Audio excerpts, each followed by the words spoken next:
El infierno y la victoria personal, el aire olía a polvo y a sudor frío. León cerró los ojos, pero las imágenes no se iban. El eco de aquella puerta, al cerrarse por última vez, el crujido de la gravilla bajo las ruedas del coche, que se llevaba todo lo que amaba, el silencio ensordecedor que siguió.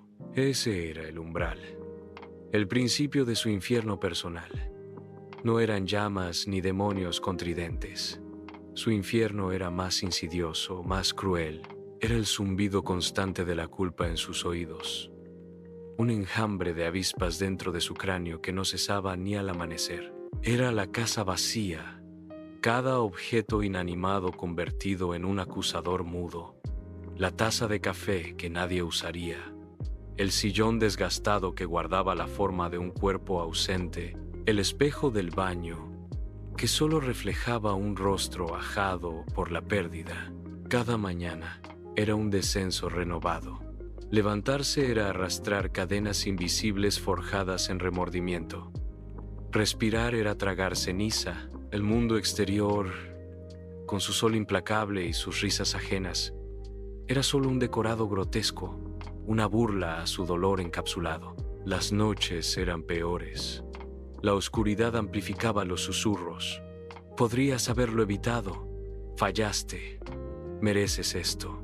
Pesadillas vívidas donde revivía aquel día con variaciones macabras, siempre terminando en el vacío, en la puerta cerrada, en el silencio. Se despertaba jadeando, la almohada empapada, el corazón un puño golpeando contra sus costillas. Era un ciclo sin fin, una noria atascada en el punto más bajo, girando sobre el mismo lodazal de desesperanza. Pasaron meses o tal vez años.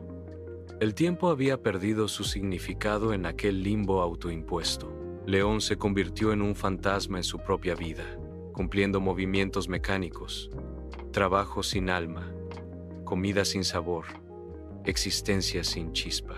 Hasta que un día, hurgando en el desván para evitar el silencio de la planta baja, encontró una caja olvidada.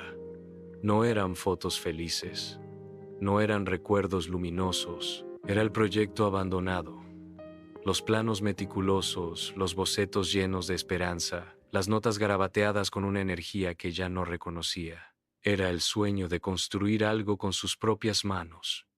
Un refugio, algo suyo, aplastado por las demandas de una vida que ahora se había esfumado. Al sostener aquellos papeles amarillentos, sintió algo distinto a la culpa o la tristeza.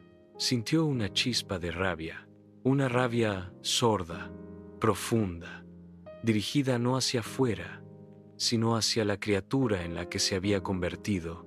Este espectro habitando las ruinas de su existencia. La rabia no fue un huracán.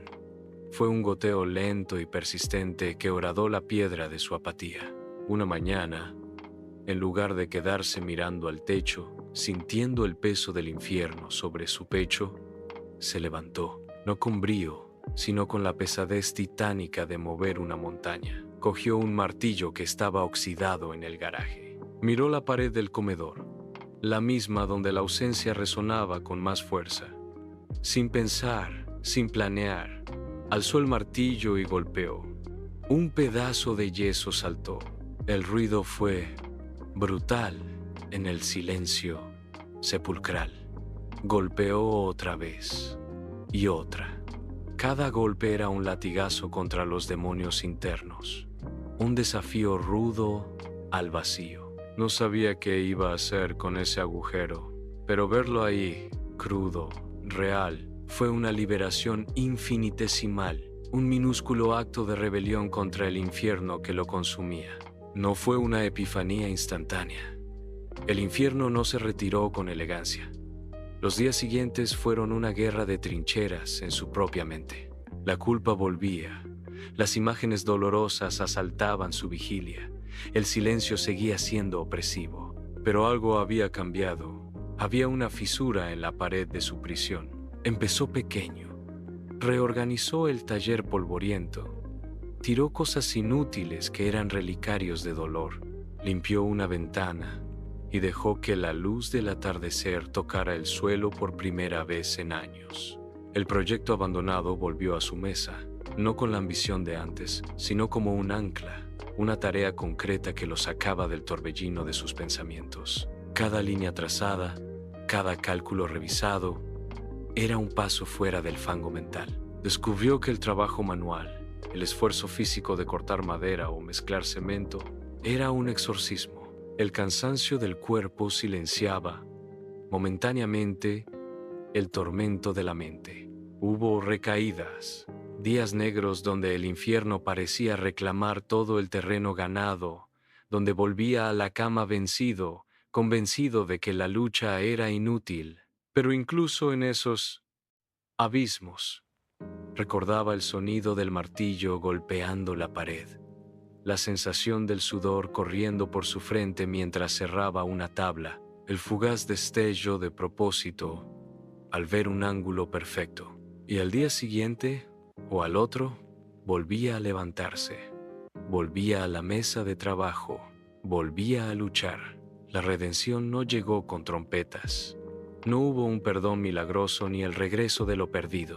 Lo que llegó, un amanecer especialmente claro mientras contemplaba la estructura básica de lo que sería un pequeño estudio en el jardín, fue la comprensión. Comprendió que el infierno no era un castigo externo, sino el paisaje de su propio dolor no enfrentado. Comprendió que la victoria no consistía en escapar de él, sino en aprender a caminar entre sus llamas sin quemarse del todo, en encontrar pequeños oasis de paz construidos con sus propias manos y su voluntad tambaleante. El dolor por lo perdido no desapareció. Probablemente nunca lo haría, pero ya no era el amo absoluto de su vida. Se había convertido en una cicatriz, una presencia pesada pero integrada, un recordatorio de lo frágil que era todo, pero también de su propia capacidad, lenta y dolorosamente descubierta, de reconstruir. Miró sus manos, callosas y marcadas por los últimos meses de trabajo real. Ya no eran las manos inertes de un espectro, eran las manos de alguien que había librado una guerra en las profundidades más oscuras y había emergido. No intacto, no ileso, sino vivo. El infierno seguía ahí, en los recovecos de su memoria, en los silencios repentinos. Pero ahora León sabía algo fundamental. Sabía que podía soportarlo. Sabía que podía construir, paso a paso, ladrillo a ladrillo, un espacio de luz dentro de la oscuridad. Respiró hondo, el aire fresco de la mañana entrando en sus pulmones sin la asfixia de antes. No había júbilo, no había euforia. Había una paz cansada, sólida como la piedra, forjada en el fuego de su propio sufrimiento. Había atravesado un infierno peor que cualquier pesadilla y al final, contra todo pronóstico, contra su propia desesperación, se había alzado, no como un héroe triunfante, sino como un hombre sencillo, marcado, pero imbatible, el vencedor de su propia noche.